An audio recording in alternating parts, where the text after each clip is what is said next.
ধ্বংস ও সৃষ্টির নৃত্য। হিমালয়ের হৃদয়ে কৈলাসের পবিত্র শিখরের উপরে মহাদেব গভীর ধ্যানে বসেছিলেন।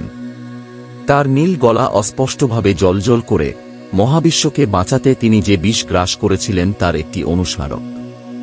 মাতা পার্বতী তাকে ভক্তি সহকারে দেখেছিলেন, জেনেছিলেন যে যখন সঠিক সময় হবে তিনি উঠবেন এবং তার মহাজাগতিক দায়িত্ব পালন করবেন। একদিন মহাবিশ্বের ভারসাম্য নষ্ট হয়ে গেল। রাক্ষস রাজা ত্রিপুরাসুর তার বর দ্বারা ক্ষমতাপ্রাপ্ত 3 বিশ্ব জুড়ে সর্বনাশ করেছিলেন। তার অহংকার কোনো সীমা জানত না এবং সে নিজেকে দেবতাদের চেয়ে বড় বলে ঘোষণা করেছিল। ইন্দ্রের নেতৃত্বে দেবতারা মহাদেবের কাছে হস্তক্ষেপ করতে অনুরোধ করলেন। মহাদেব চোখ খুললেন, তার দৃষ্টি সময় ও স্থান ভেদ করে।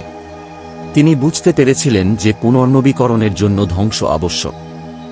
পার্বতীর আশীর্বাদে তিনি তার ঐশ্বরিক ধনুক পিনাককে তুলে নিয়েছিলেন এবং তার স্বর্গীয় ষাঁড় নন্দীকে আরোহণ করেছিলেন।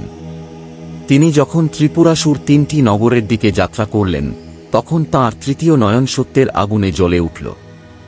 সমস্ত দেবতাদের শক্তিতে আচ্ছন্ন হয়ে একটি মাত্র তীর দিয়ে তিনি মুহূর্তের মধ্যে 3টি শহর ধ্বংস করলেন।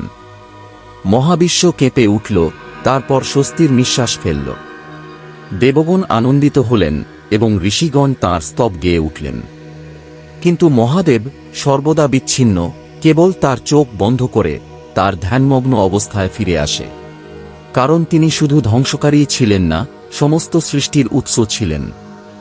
তার মহাজাগতিক নৃত্যতাণ্ডবে তিনি পুরাতনকে দ্রবীভূত করেছিলেন এবং নতুনের জন্য পথ প্রশস্ত করেছিলেন, নিশ্চিত করেছিলেন যে ভারসাম্য কখনই নষ্ট হবে না।